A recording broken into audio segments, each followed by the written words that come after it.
केशव नगर के राजमहल में राजा सूरज अपने दरबार में गहरी चिंता में डूबा हुआ बैठा था। चेहरे पर क्रोध और आंखों में अधूरा सपना साफ झलक रहा था। महाराज, किस चिंता में डूबे हुए हैं आप?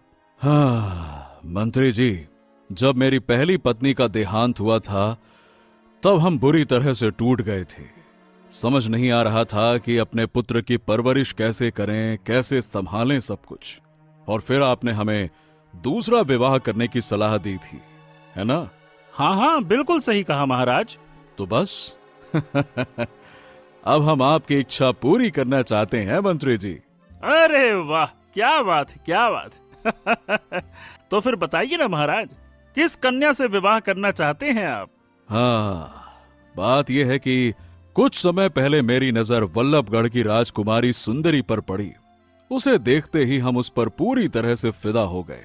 हम राजकुमारी सुंदरी से विवाह करना चाहते हैं। तो चिंता मत कीजिए महाराज, मैं आज ही वल्लभगढ़ जाकर राजा भैरव के सामने ये प्रस्ताव रख दूंगा। बस समझिए, आपका काम हो गया।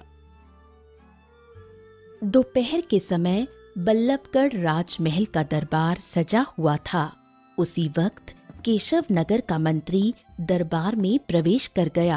अरे, तुम तो केशव नगर के राजा सूरज के मंत्री हो। यहाँ कैसे आना हुआ? प्रणाम महाराज। महाराज भैरव, कुछ समय पहले हमारे राजा की नजर आपकी पुत्री यानी कि राजकुमारी सुंदरी पर पड़ी। पहली नजर में ही वो उन पर मोहित हो गए। वो आपकी पुत्री से विवाह करना चाहते हैं, उसी का प्रस्ताव लेकर आया हूँ। बकवास बंद करो मंत्री। जाकर अपने राजा से कह देना कि हमारी पुत्री सुंदरी की सुंदरता की चर्चा पूरे राज्य में है, परंतु हम उसका विवाह उस राजा से कभी नहीं करेंगे जिसके अत्याचार से उसकी प्रजा पीड़ित है। तुम्हारा केशव नगर राज्य मेरे राज्य के सामने चींटी के बराबर है। हमारा राजकोष ही तुम्हारे राजा से 10 गुना बड़ा है। स्पष्ट शब्दों में कह दूं तो तुम्हारे महाराज की औकात ही नहीं है कि वो हमारी पुत्री से विवाह करें। चल जा और अपने राजा से कहना कि अपनी औकात के मुताबिक किसी स्त्री को पसंद करे। जा यहाँ से, निकल जा। ये सुनकर मंत्री का चेहरा क्रोध से लाल हो गया, परंतु वो कुछ कहे बिना दरबार से निकल पड़ा। मंत्री लौटकर महल पहुंचा। राजा सूरज उस समय बगीचे में टहल रहे थे। आइए आइए मंत्री जी, कहिए क्या समाचार है।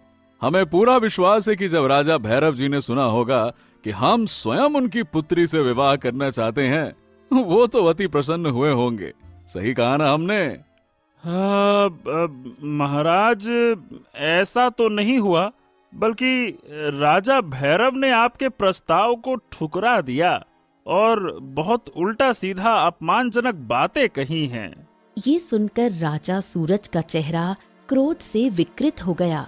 उन्होंने तो यहाँ तक कहा कि, माफ करिएगा महाराज, कि आपको अपने औकात के हिसाब की स्त्री से शादी करनी चाहिए। हिम्मत कैसे हुई मेरा अपमान करने की?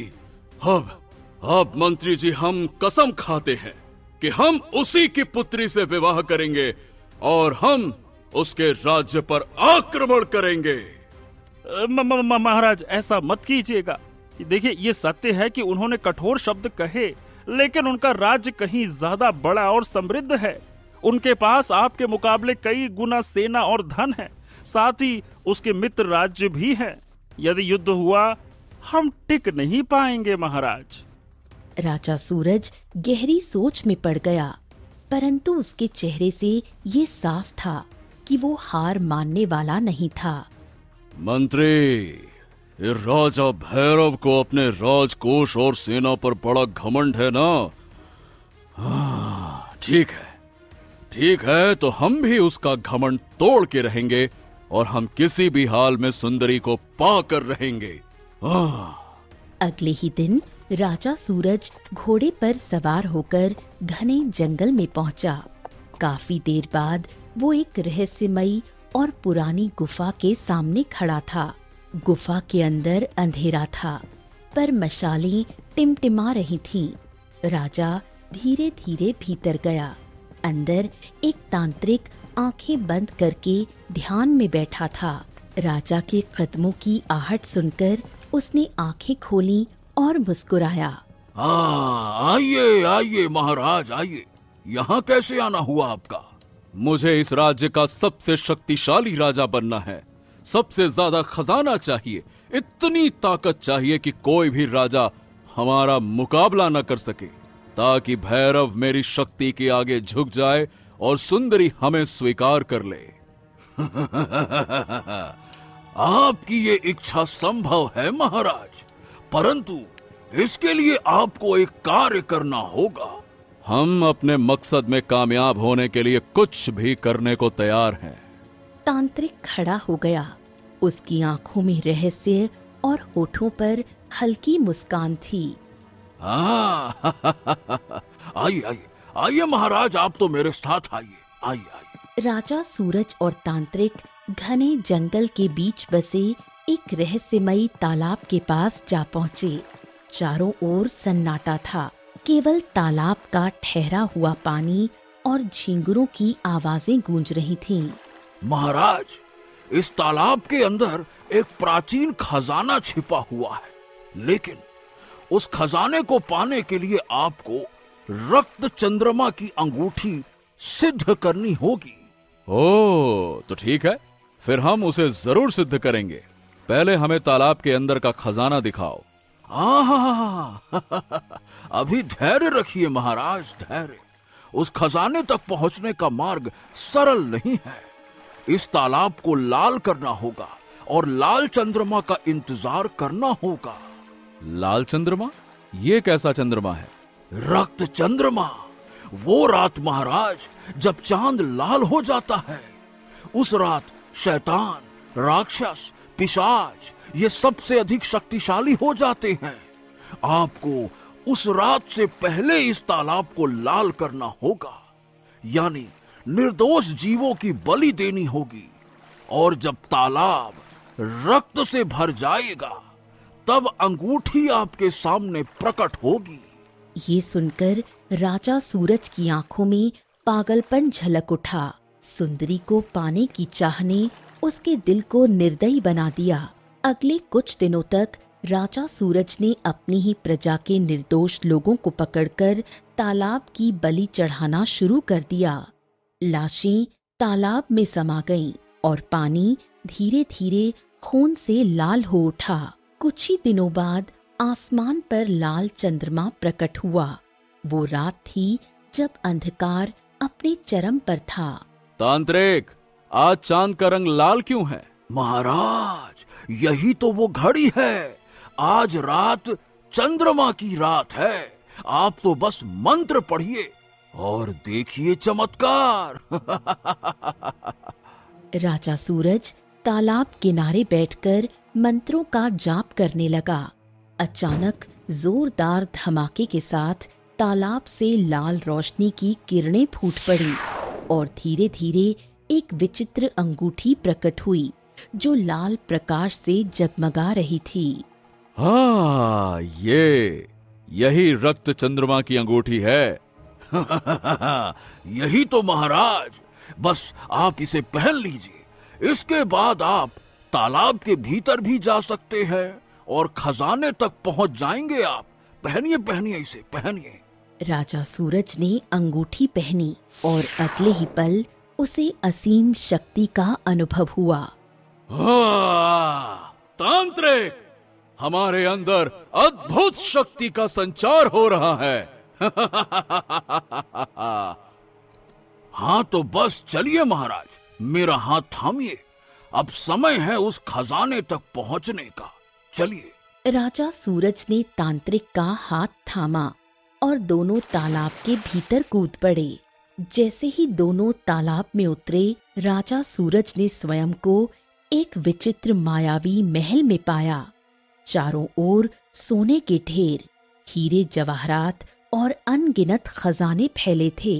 हाँ, ये पूरा महल खजाने से भरा हुआ है। हाँ महाराज, ये खजाना सदियों से यहीं छुपा हुआ था और अब ये सब आपका है। रक्त चंद्रमा की अंगूठी भी और ये मायावी खजाना भी, ये सब मेरी वजह से आपको मिला है। अब आपको मेरा एक कार्य करना होगा महाराज। राजा सूरज का चेहरा विकृत हो उठा।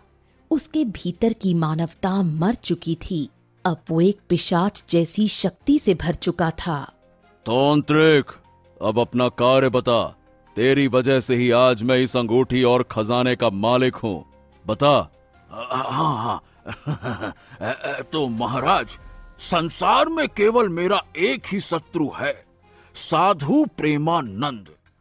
बरसों से मैं उसका अंत करना चाहता था, पर उसकी तपस्या और शक्तियों ने उसे अजेय बना रखा है। अब ये कार्य आप करेंगे।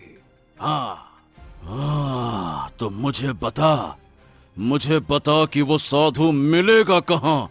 बताओ मुझे। हाँ, वो अपनी कुटिया में रहता है महाराज, अपनी पत्नी, पुत्री और दामाद के साथ।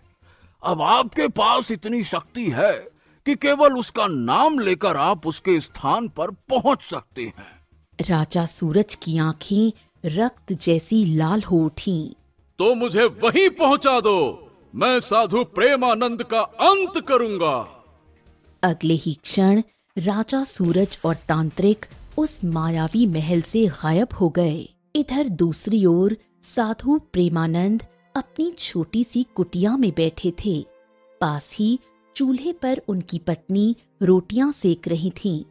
उनकी पुत्री सुकन्या उनके बगल में थी और सामने उनका दामाद दामोदर बैठा हुआ था। दामोदर, हमारे जितने भी शिष्य हुए, तुम उनमें से सबसे प्रिय हो। गुरुजी, ये तो मेरा सौभाग्य है कि मैंने अपनी पूरी जिंदगी आपकी सेवा में लगा दी, और जब आपने अपनी पुत्री सुकन्या का विवाह मुझसे किया, तब समझा कि भगवान ने मुझ पर विशेष कृपा की है।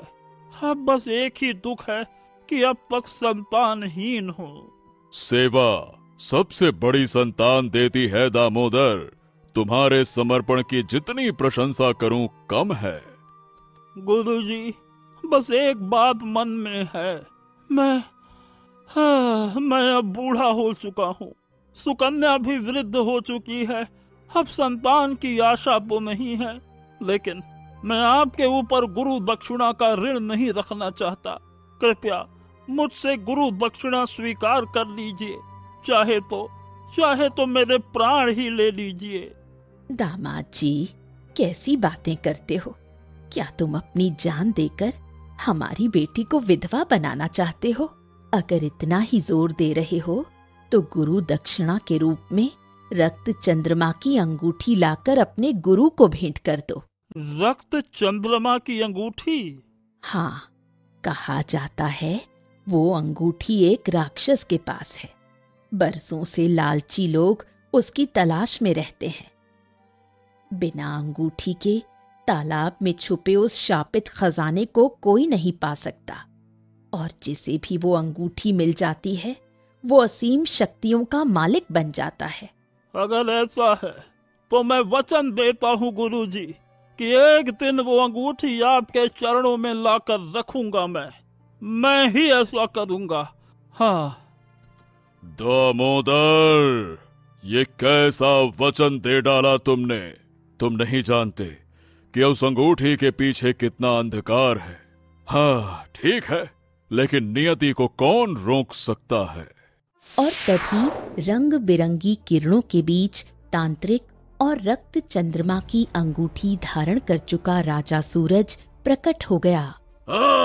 प्रेमानंद, बरसों से तू मेरी राह का कांटा बना रहा, आज तेरा अंत निश्चित है। मूर्ख, याद रख, अच्छाई की शक्ति हमेशा बुराई से बड़ी होती है। बुराई चाहे कितनी भी ताकतवर क्यों न हो, वो सत्य और धर्म के सामने कभी नहीं टिक पाती। अरे सब बकवास बातें हैं। अब देख, ये है राजा सूरज। इसने रक्त चंद्रमा की अंगूठी पाली है। अब ये खजाने का मालिक है और तेरा अंत ये तेरा अंत है अब। हे भगवान, उस अंगूठी को पाने के लिए तो निर्दोषों की बलि देनी पड़ती है। क्या सूरज ने सचमुच तालाब को रक्त से लाल कर दिया?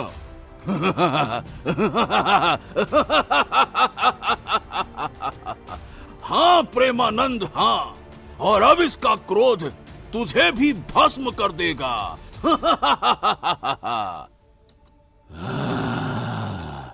देख देख ये अंगूठी, अब तेरा अंत निकट है। देख इसे, देख।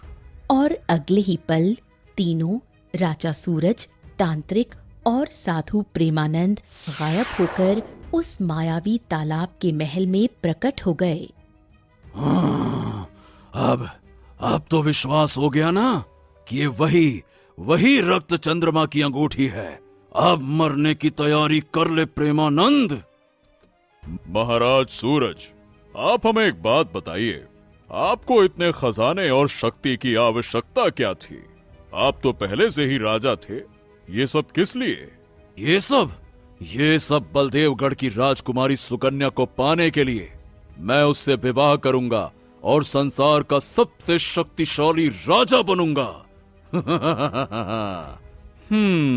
महाराज सूरज, जरा विवाह से पहले इस दर्पण में अपना चेहरा तो देख लो। राजा सूरज क्रोध में दर्पण के पास गया। जैसे ही उसने अपना चेहरा देखा, वो डर से चीख उठा।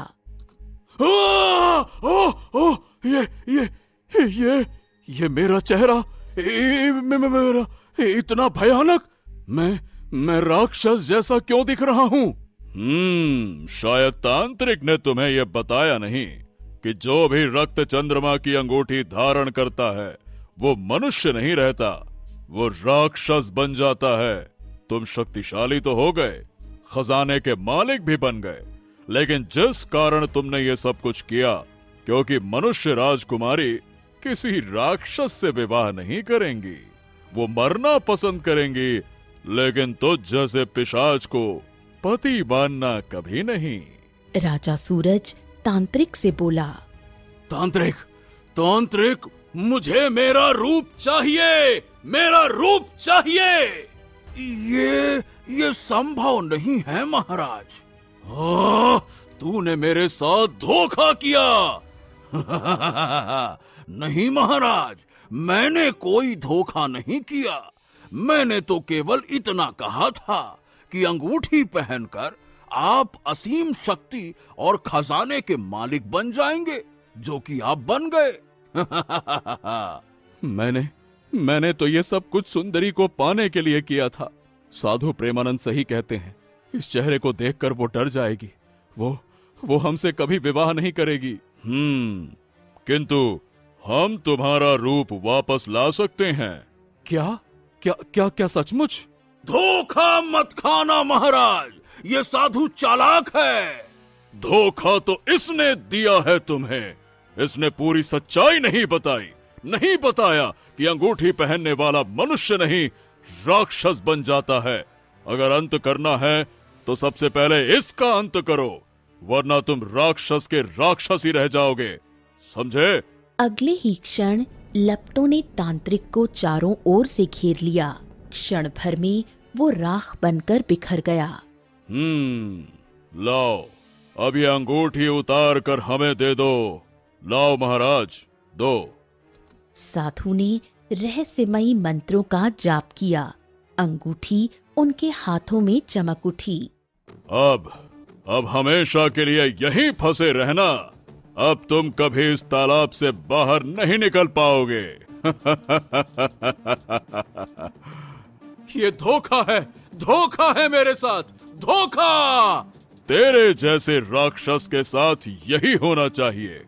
इतना कहकर साधु रंग बिरंगी किरणों में लिपटा और अचानक तालाब से बाहर जंगल में प्रकट हो गया। साधु प्रेमानंद तालाब किनारे पहुंचे। उन्होंने अंगूठी को देखा। और फिर घनी झाड़ियों की ओर उसे फेंकते हुए मंत्रोच्चारण किया। ये अंगूठी ये कोई साधारण मनुष्य नहीं उठा पाएगा। इसे केवल वही उठा सकेगा जो समय को पार करके पीछे जा सके। तालाब के चारों ओर सन्नाटा छा गया। रंगीन किरणें गायब हो गईं। हरियापुर गांव का मुखिया अपने आंगन में उदास बैठा था। तभी एक सुंदर और तेजस्वी युवक मुखिया के पास आया। उसका नाम था आदित्य। क्या बात है मुखिया जी, आप इतने उदास क्यों हैं? हाँ, अरे उदास न हूं तो क्या करूं बेटा। राजा विक्रम के सैनिक कल आए थे। उन्होंने किसानों पर भारी कर लगाया है। यहाँ तक कि अब रहने के लिए भी कर देना होगा। उन्होंने पूरे 10,000 स्वर्ण मुद्राएं मांगी हैं और धमकी दी है कि यदि कर नहीं दिया तो सबकी गर्दनें काट दी जाएंगी। अब तुम तो जानते हो भाई कि राजा विक्रम कितना क्रूर आदमी है। क्या 10,000 स्वर्ण मुद्राएं? चिंता मत कीजिए, मैं राजा विक्रम से स्वयं बात करूंगा। आदित्य, अरे भाई पूरे गांव में कोई भी राजा विक्रम का नाम सुनकर कांप उठता है, लेकिन तुम में अजीब साहस है। जब तुम कुछ वर्ष पहले इस गांव में आए थे, मैंने तुम्हें एक साधारण युवक समझा था, पर अब लगता है कि तुम किसी वीर योद्धा के वंश से हो। मुखिया जी, आप तो जानते हैं कि मुझे अपने अतीत की कोई भी स्मृति याद नहीं है। आदित्य नाम भी तो आप सबने ही दिया है, लेकिन जब से मैंने इस गांव को अपना माना है, अपनाया है, तो बस आप सबकी रक्षा करना ही मेरा कर्तव्य है। इतना कहकर आदित्य सीधे राजा विक्रम के महल की ओर निकल पड़ा। महाराज, मैं हरियापुर गांव का निवासी हूँ। मेरा नाम आदित्य है। आपने हमारे गांव पर 10,000 स्वर्ण मुद्राओं का कर लगाया है। गांव वाले इतना कर कैसे चुका पाएंगे?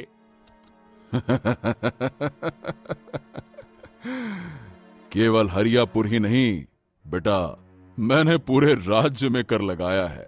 देखो, कर तो देना ही होगा, चाहे धन से या अपनी गर्दन से। तो ठीक है महाराज, हरियापुर के लोगों पर कोई आंच ना आए, इसीलिए उनका सारा कर मैं चुकाऊंगा। तू चुकाएगा?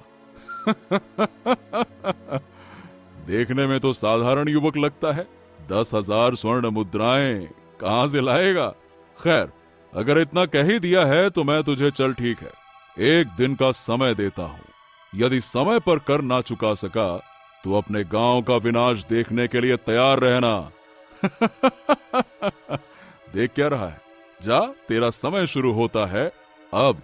महल से निकलकर आदित्य गहरे विचारों में डूब गया। वो एक वृक्ष के नीचे बैठ गया और स्वयं से बोला, मैंने राजा को वचन तो दे दिया, लेकिन 1 दिन में 10,000 स्वर्ण मुद्राओं का इंतजाम कहां से करूंगा? तभी एक साधु वहां पहुंचा। तुम्हारा नाम आदित्य है ना? अब हाँ। हम तुम्हारे बारे में सब जानते हैं बेटा, और ये भी जानते हैं कि तुम इस समय कितनी चिंता में डूबे हुए हो। बताओ, किस बात की चिंता है? अरे साधु महाराज, जब आप सब कुछ जानते ही हैं तो फिर पूछ क्यों रहे हैं किस बात की चिंता है? बात में तर्क तो है। देखो, हम इसलिए पूछ रहे हैं क्योंकि हम तुम्हारी मदद करना चाहते हैं। मदद? कैसी मदद? तुमने राजा विक्रम को 10,000 स्वर्ण मुद्राएं देने का वचन दिया है, लेकिन इतना धन तुम कैसे जुटाओगे? देखो, हम एक ऐसे तालाब का पता जानते हैं जो घने जंगल में स्थित है। उसकी झाड़ियों में रक्त चंद्रमा की जादुई अंगूठी पड़ी है। अगर तुम वो अंगूठी प्राप्त कर लो तो तालाब के भीतर प्रवेश कर सकोगे, और तालाब के अंदर एक मायावी महल है जहां सोने, हीरे, मोती का असीम खजाना है। वहां से खजाना लेकर तुम राजा विक्रम का कर चुका सकते हो। क्या? साधु महाराज, अगर आपको सब कुछ पता है तो आप स्वयं उस अंगूठी को क्यों नहीं ले लेते? क्योंकि हर किसी के भीतर एक विशेषता होती है, और तुम्हारी विशेषता ये है कि तुम्हारे हृदय में अपने गांव के लिए अथाह प्रेम है और यही प्रेम तुम्हें दूसरों से अलग बनाता है। इसीलिए इस अंगूठी को केवल तुम ही उठा सकते हो।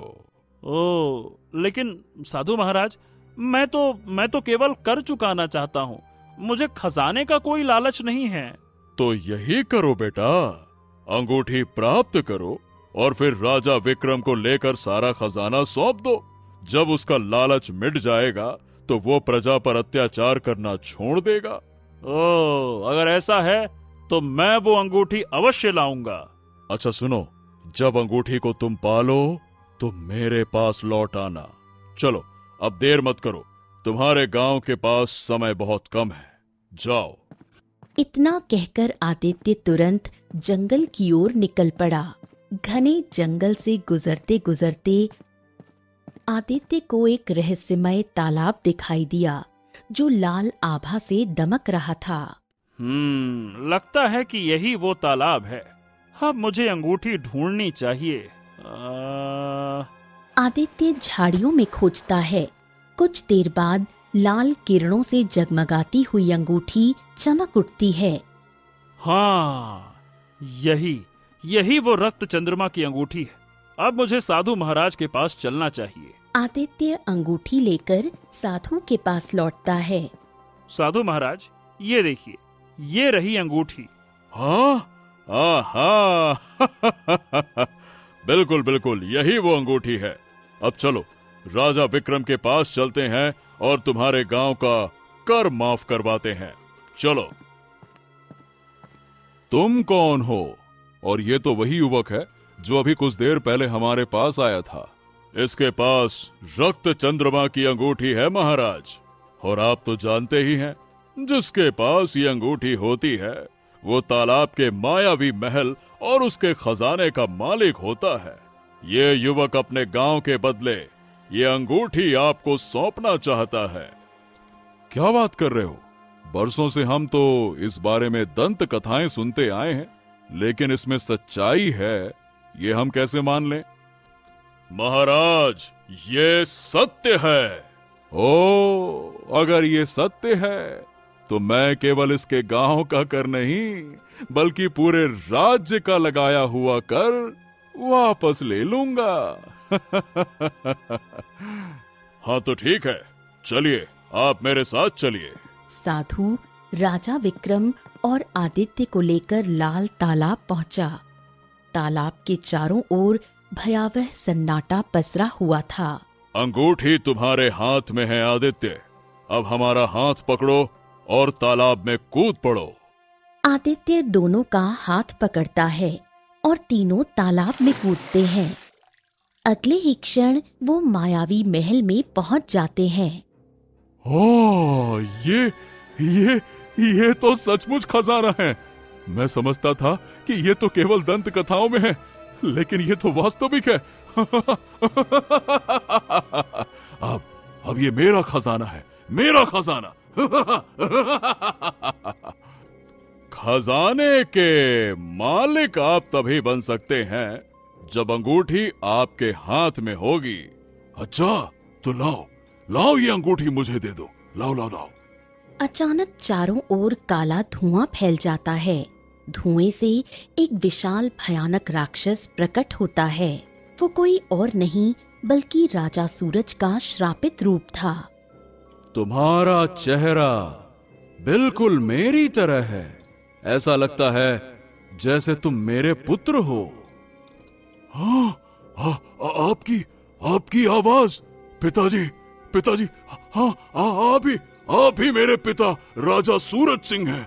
मैं आपकी आवाज कैसे भूल सकता हूँ पिताजी? मुझे इस सच्चाई का पता इस तांत्रिक ने बताया था। अचानक साधु एक तांत्रिक में परिवर्तित हो गया। हाँ महाराज, ये बात बिल्कुल सत्य है।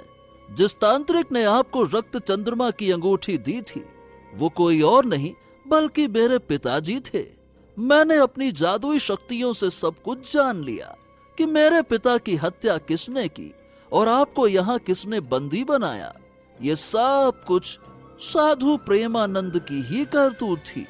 उसी ने आपको यहाँ पे बंदी बनाया और रक्त चंद्रमा की अंगूठी तालाब के किनारे घनी झाड़ियों में फेंक दी। क्या क्या मतलब है तुम्हारा? तुमने बिल्कुल सही सुना। ये अंगूठी साधु प्रेमानंद ने अपने मंत्रों की शक्ति से बांध दी थी। इसे केवल वही उठा सकता था जो समय को पार कर पीछे जा चुका हो। मैंने अपनी जादुई दृष्टि से इस पहेली को हल करने की बहुत कोशिश की, लेकिन हर बार सिर्फ तुम्हारा ही चेहरा दिखाई देता था। हाँ और इसी कारण मैंने तुम्हारे गांव हरियापुर पर कर लगाया था। मुझे पता था कि तुम अपने गांव के लिए प्राण देने को भी तैयार हो जाओगे। तुम जरूर हमारे महल तक आओगे और तुमने वैसा ही किया। जब तुम चिंता में बैठे थे तभी मैंने साधु का रूप धरकर तुम्हें रक्त चंद्रमा की अंगूठी के बारे में बताया, लेकिन यह अंगूठी केवल तुम ही उठा सकते थे। अब इसे शांति से राजा सूरज सिंह को सौंप दो, क्योंकि तुम्हारे अलावा कोई भी इसे छू नहीं सकता, ना मैं और ना ही राजा विक्रम। देख क्या रहे हो, जल्दी करो। अगर तुमने मेरी बात नहीं मानी तो हम तुम्हें मार कर यह अंगूठी छीन लेंगे, समझे? जल्दी करो। इस अंगूठी को मैंने सिद्ध किया था, इसे मांगना व्यर्थ है, व्यर्थ। मैं इसे अभी जला दूंगा और ये अंगूठी मेरी हो जाएगी। फिर मैं इस तालाब से बाहर निकल आऊंगा। अचानक रंग बिरंगी बिजली कड़की और वही साधु प्रेमानंद प्रकट हो गया। साधु महाराज, न जाने क्यों मुझे ऐसा लग रहा है कि जैसे मैं आपको जानता हूँ। यही है धोखेबाज। इसी ने मुझे इस तालाब में कैद किया है। यही है धोखेबाज। आदित्य, लाओ, इस अंगूठी को मेरे चरणों में डाल दो। लाओ। सूरज चाहता तो उसी समय तुझे राख कर देता, परंतु मुझे एक वचन निभाना था, इसीलिए ये लीला रची। और इस लीला का दूसरा कारण था कि मैं चाहता था कि तेरा वंश समाप्त हो जाए। और तूने अपनी जादुई शक्तियों से सब देख लिया, फिर भी तुझ में अक्ल नहीं आई। अचानक राजा सूरज, राजा विक्रम और तांत्रिक तीनों के शरीर में आग लग गई। चीख पुकार के साथ वो राख हो गए। साधु प्रेमानंद ने आदित्य का हाथ पकड़ लिया। रंग बिरंगी आभा फैल गई और दोनों मायावी महल से गायब होकर तालाब के बाहर प्रकट हो गए। मैं कुछ समझ नहीं पा रहा हूँ साधु महाराज। जानते हो तुम कौन हो? नहीं, मतलब मुझे कुछ याद नहीं। गांव वालों ने बताया था कि कुछ समय पहले मैं अचानक से उनके बीच में प्रकट हुआ था। मेरी याददाश्त खो चुकी थी और उन्होंने ही मेरा नाम आदित्य रखा। नहीं, तुम्हारा नाम आदित्य नहीं, दामोदर है। तुम मेरे दामाद हो। इतना कहते ही साधु प्रेमानंद एक रहस्यमयी मंत्र पढ़ने लगा। आदित्य अचानक बेहोश हो गया। उसकी आंखों के सामने पुराने चित्र उभरने लगे। दामोदर अपनी पत्नी सुकन्या और उसकी माँ के साथ चिंतित अवस्था में बैठा था। सुकन्या की माँ रो रही थी। तांत्रिक और राक्षस पता नहीं तुम्हारे पिता को कहाँ उठा कर ले गए हैं। अचानक साधु प्रेमानंद प्रकट हो गया। मुझे तो अजीब से भयावह विचार आ रहे थे। वो तांत्रिक जाने कब से आपके पीछे पड़ा था। आप कहाँ चले गए थे? साधु प्रेमानंद सबको पूरी घटना बताता है। दामोदर अवाक रह जाता है। इसका मतलब इस अंगूठी को वही उठा सकता है जो समय को पार करके पीछे पहुंचा हो। अब आखिरकार वो कौन हो सकता है? तुम दामोदर, तुमने मेरी वर्षों सेवा की है और अभी अभी अपनी सास और पत्नी को वचन दिया है कि अंगूठी मेरे चरणों में डालोगे, यही तुम्हारी दक्षिणा होगी। इसीलिए मैंने तुम्हारे वचन का मान रखने के लिए सूरज का अंत स्वयं नहीं किया। उस अंगूठी को उठाने वाले तुम ही हो। अचानक दामोदर का रूप बदलने लगा। उसकी जवानी लौट आई। पास ही खड़ी सुकन्या भी अचानक जवान हो गई। पिताजी, मैं फिर से जवान हो गई। और मैं भी। दामोदर, ये मेरी ओर से तुम्हें एक छोटा सा भेंट है। तुमने अपनी सारी जवानी मेरी और मेरी पत्नी की सेवा में बिताई, इसीलिए मैं तुम्हारी जवानी तुम्हें वापस लौटा रहा हूँ। अब तुम यहाँ से निकलो, सीधे हरियापुर गांव की ओर जाओ, और जैसे ही तुम हरियापुर की सीमा में प्रवेश करोगे, तुम अपनी स्मृति खो दोगे, लेकिन नियति स्वयं तुम्हें उस अंगूठी तक पहुंचा देगी। और फिर एक समय आएगा जब तुम वही अंगूठी मेरे चरणों में फेंकोगे, तब तुम्हारा वचन पूरा हो जाएगा। उसके बाद मैं उन सभी राक्षसों का अंत करूंगा और तुम्हारी स्मृति फिर से लौट आएगी। हाँ, मुझे सब कुछ याद आ गया गुरुजी। स्वामी प्रेमानंद ने मुस्कुराते हुए दामोदर के कंधे पर हाथ रख दिया। स्वामी प्रेमानंद दामोदर को अपनी कुटिया ले गया। कुटिया के भीतर उसकी पत्नी सुकन्या प्रतीक्षा कर रही थी। तुम फिर से लौट आए? अब मैं और मेरी पत्नी यहाँ से हिमालय की ओर जा रहे हैं। वहाँ हम आजीवन प्रभु की भक्ति और तपस्या करेंगे। दामोदर, अब तुम पुनः जवान हो चुके हो, और तुम्हारी पत्नी सुकन्या भी। हमारे यहाँ से जाते ही तुम्हें संतान सुख प्राप्त होगा। सदा खुश रहो। हाँ, आपका आशीर्वाद ही हमारे लिए सबसे बड़ी शक्ति है गुरुदेव। स्वामी प्रेमानंद आशीर्वाद की मुद्रा में हाथ उठाते हुए अपनी पत्नी का हाथ पकड़कर धीरे धीरे हिमालय पर्वत की ओर प्रस्थान कर गए। नियति का खेल विचित्र होता है। जो खोया हुआ लगता है वही सही समय पर लौट आता है। दामोदर की स्मृति, उसका प्रेम और उसका भविष्य, सब कुछ उसे फिर से प्राप्त हुआ। सत्य और सेवा का मार्ग कभी व्यर्थ नहीं जाता, और जब व्यक्ति अपने वचनों पर अडिग रहता है तो स्वयं ईश्वर भी उसकी सहायता करते हैं। इस प्रकार रक्त चंद्रमा की अंगूठी का रहस्य समाप्त हुआ। तो दोस्तों, कहानी कैसी लगी कमेंट बॉक्स में जरूर बताइए। चैनल को जरूर सब्सक्राइब कीजिए।